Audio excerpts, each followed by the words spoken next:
Science fiction films have come a long way. We've gotten our share of action-adventure with Guardians of the Galaxy, Star Trek, and the recent Star Wars films. That's all great, but what I'm really talking about are movies that actually explore the boundaries of outer space. Back in 1968, Stanley Kubrick both captivated and dumbfounded audiences with his attempt at cinematic space exploration, 2001: A Space Odyssey. But since then, I can't really think of a film that delved deep into the subject of space travel. In the case of big action-adventure franchises like Star Wars and Star Trek, space is used as the venue, even though most of the storytelling doesn't actually involve space travel.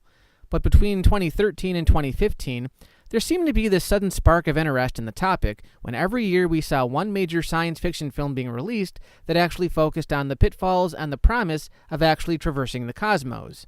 We live in an age where digital imagery, or CGI, has become the standard, and while a lot of critics would agree that most movies overuse the technology, certain filmmakers have proven that when they partner with the right talent, it can be used effectively to help drive a story.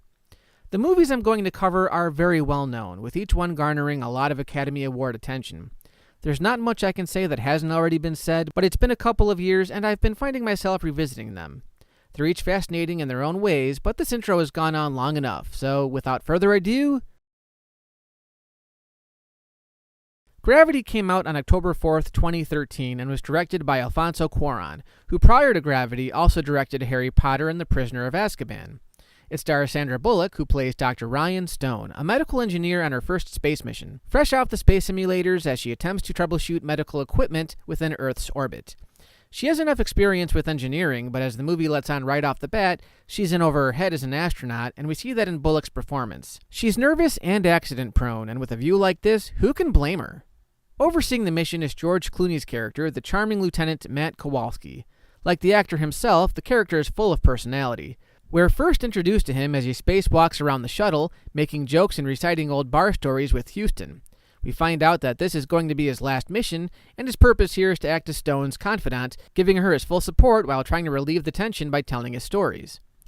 We're thrust into the story about 5 minutes in when Houston warns Kowalski's team that debris caused by a nearby Russian missile strike is headed their way, and within seconds, everyone winds up in the crossfire. Stone and Kowalski get separated, with the rest of the movie following Stone as she does everything she can to get back to Earth. It's a short film, running right around 90 minutes, and the plot is very simple, so it would be pointless to give a scene-by-scene rundown. Of the three movies I'm going to review, this one has the least impactful story, but by far the best visuals.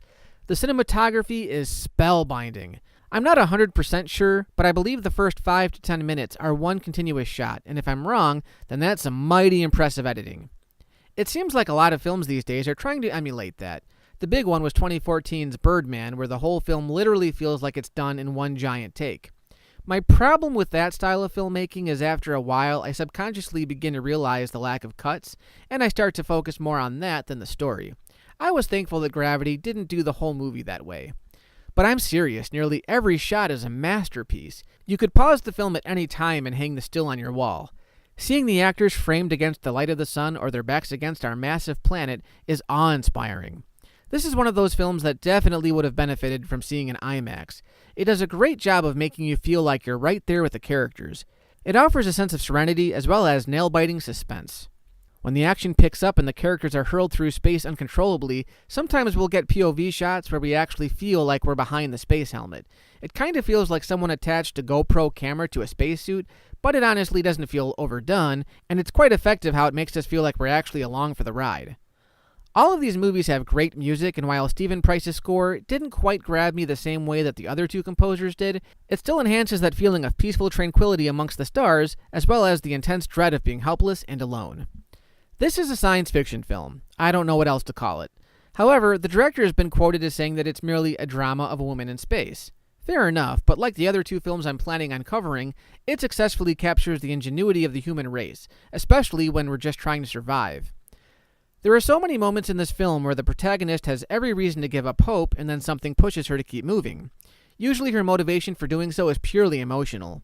For example, early on we find out that Stone had a daughter who was killed due to a head injury. When she was on Earth, she had a difficult time letting go, as any parent would. However, she uses that as one of the reasons to get back on her feet.